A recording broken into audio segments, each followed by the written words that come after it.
آمین والصلاة والسلام علی سید الانبیاء والمرسلین وعلی آلہ واصحابہ اجمعین اما بعد فاعوذ باللہ من الشیطان الرجیم بسم اللہ الرحمن الرحیم۔ ڈاکٹر صاحب کی اللہ میں آپ کا شکر گزار ہوں ماں چینل کے منتظمین کا کہ آپ نے مجھے مدعو کیا اور یزید کی برائیوں سے ماں چینل کے ناظرین کو واقف کرنے کی مجھے سعادت عطا فرمائی۔ اللہ تعالیٰ مجھے حق کہنے، سب کو حق سننے، اس پر عمل کرنے کی توفیق عطا فرمائے۔ آمین اللہ۔ اہل سنت والجماعت کا جو متفقہ عقیدہ اور نظریہ ہے وہ یہ ہے کہ الصحابۃ کلہم عدل، کہ سارے صحابہ کرام یہ عادل ہیں، اور عدل کے معنی ہوتا ہے صرف انصاف کرنا نہیں بلکہ اخلاق و کردار میں ہر اعتبار سے رسول اکرم علیہ الصلاۃ والتسلیم کی پیروی کرنے والے، کہ جن کے اخلاق میں نہ فرائض و واجبات کی کمی ہو اور نہ آداب کی کمی محسوس کی جائے، تو ایسے شخص کو شریعت کی اصطلاح میں عادل اور عدل کہا جاتا ہے۔ تو حضرت امیر معاویہ رضی اللہ تعالی عنہ نے اگر اپنی حیات میں کسی کو خلیفہ مقرر کیا تو اولاً تو یہ بات ہے کہ کیا خلیفہ کا اپنی حیات میں کسی کو خلیفہ مقرر کرنا عضوی شرع جائز ہے یا نہیں۔ تو شریعت مطہرہ کے قانون میں خلیفہ مقرر کرنا خلیفہ کے لیے یہ جائز ہے، چونکہ حضرت ابو بکر صدیق رضی اللہ تعالی عنہ نے اپنی حیات میں حضرت عمر فاروق اعظم رضی اللہ تعالی عنہ کا نام لے کر کے انتخاب کیا تھا، اور حضرت عمر فاروق اعظم رضی اللہ تعالی عنہ نے اپنی شہادت کے وقت 6 آدمیوں کا نام لے کر کے ان میں سے کسی ایک کے انتخاب کا آپ نے فیصلہ فرمایا تھا، اور اس پر حضرت عثمان غنی رضی اللہ تعالی عنہ کا انتخاب ہوا، اور حضرت عثمان غنی رضی اللہ تعالی عنہ کو خلافت کے لیے کسی کو وصیت کرنے کا موقع نہ ملا، اور ان کے بعد میں حضرت علی کرم اللہ تعالی وجہ الکریم کے ہاتھ پر ان لوگوں نے بیعت کی جن لوگوں نے سب سے پہلے ان خلفاء کے ہاتھوں پر بیعت کر کے ان کو خلیفہ مقرر کیا تھا۔ اس وجہ سے حضرت علی کرم اللہ تعالی وجہ الکریم کی خلافت بھی ثابت ہو گئی۔ تو کہنا یہ ہے کہ اگر ناجائز ہوتا تو حضرت ابو بکر صدیق کسی ایک کا انتخاب نہ کرتے، اس وجہ سے یہ بات معین ہو گئی کہ خلیفہ مقرر کیا جا سکتا ہے۔ تو امیر معاویہ نے یزید کو خلیفہ مقرر کیا۔ اب رہ گئے یزید کے بارے میں کہ وہ بظاہر کیسا تھا، تو اس کے جو ابتدائی احوال ہیں تو اس میں تو یہ پتہ چلتا ہے کہ اس نے مسلمانوں کے ساتھ کئی جنگوں میں حصہ لیا ہے، بلکہ قسطنطنیہ والی جو جنگ ہے اس میں ایک نہیں کئی جنگیں ہوئی ہیں، اور جس کے بارے میں حضور پاک کی بشارت ہے اس جنگ میں وہ شریک نہیں تھا، تو اس تفصیل سے بیان کیا جائے گا بعد میں، لیکن اس کے بعد جو جنگیں ہوئی ہیں قسطنطنیہ کی اس میں بھی وہ شریک تھا،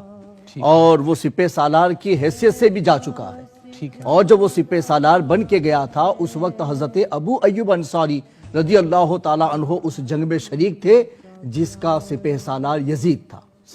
اور اسی میں وہ شہید بھی ہوئے ہیں حضرت ابو ایوب انصاری رضی اللہ تعالی عنہ۔ حضرت امام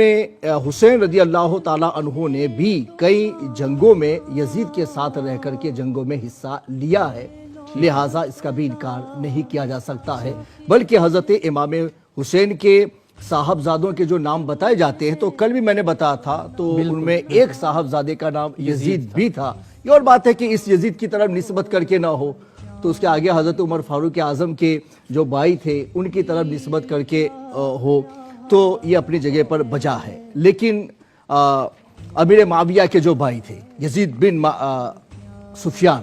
تو ان کی طرف نسبت کر کے، لیکن یزید کا نام ان کے بیٹوں میں بھی رہا، ٹھیک ہے، اس لیے یہ تو نہیں کہہ سکتے ہیں کہ بالکل ہی گیا گزرا انسان تھا کہ جس کے سپہ سالاری میں صحابہ کرام نے جنگوں میں شرکت کی اور فتح و نصرت حاصل کی۔ بڑی اہم بات کی آپ نے حضرت، جی، تو اس وجہ سے یہ نہیں کہہ سکتے۔ ہاں اس کے دل کے اندر کیا چھپا ہوا تھا وہ کوئی نہیں جانتا، اللہ کے سوا کوئی نہیں جانتا تھا، اور دلوں کے اوپر فیصلہ کرنے کا اسلام نے حکم دیا بھی نہیں ہے۔ یعنی منافقت کی نشانی ہے، ظاہری طور پر اس کا مطلب ہے وہ جنگوں میں بھی شریک ہوتا تھا، تو صاف ظاہر ہے ایسی اولاد کو جو ظاہری طور پر ایفرٹ کر رہی ہے دین کی خاطر. جیسے حضرت اسامہ جنگ میں گئے تھے، ایک کافر آپ کے سامنے آیا اور جب آپ اس کو تلوار مارنے لگے تو اس نے کلمہ پڑھ لیا، پھر بھی آپ نے اس کو مار ڈالا. رسول اکرم علیہ الصلوۃ والتسلیم سے کہا تو حضور پاک علیہ الصلوۃ والتسلیم بارہا کہتے رہے کہ کیا تم نے اس کے دل کو شک کر کے دیکھا تھا کہ اس نے ایسے ہی کلمہ پڑھا ہے؟ تو حضور پاک کا یہ بارہا کہنا اس وقت حضرت اسامہ کہتے ہیں ایک کاش ابھی میں نے اسلام قبول نہ کیا ہوتا اور اس واقعے کے بعد اسلام قبول کیا ہوتا تو یہ چیز میرے ذمہ پر نہ آتی. اتنا حضور پاک نے ناراضگی کا اظہار کیا. حضور یہ فرمانا چاہتے ہیں کہ کسی پر بھی فسق کا یا اس کے شریعت مطہرہ کے اعتبار سے ناقابل قبول ہونے کا حکم لگایا جائے گا تو اس کے فسق کے ظہور کے بعد حکم ہوگا. فسق کے ظہور سے پہلے حکم نہیں لگ سکتا ہے. وہ باطنی باتیں تھی. اور جب فسق ظاہر ہو گیا اس کے بعد لوگوں نے بیعت نہیں کی. مگر جہاں تک بیعت کرنے کا سوال ہے تو امیر معاویہ نے اپنی حکومت میں اس کا اعلان کر دیا تھا. وہ مکہ و مدینہ تشریف لائے تھے، اس وقت اس کے بارے میں لوگوں سے بیعت لے رہے تھے. بہت سارے لوگوں نے بیعت کر لی تھی اور پھر آپ کے جانے سے پہلے یعنی ان کے وصال سے پہلے بہت سارے لوگوں نے یزید کے ہاتھ پر بیعت کر لی تھی اور اس کو اپنا خلیفہ تسلیم کر لیا تھا. صرف حضرت عبداللہ بن عمر، حضرت عبداللہ بن عباس اور حضرت عبداللہ بن زبیر اور حضرت امام حسین، ان 4 لوگوں نے خلاف اس کی بیعت کو تسلیم نہیں کیا تھا اور امیر معاویہ سے کہا تھا کہ ہم اس سلسلے میں ابھی سوچ رہے ہیں اور بعد میں آپ کو اطلاع دیں گے. لیکن روایتیں بتا رہی ہیں، تاریخ الخلفاء وغیرہ میں اس کا ذکر موجود ہے کہ حضرت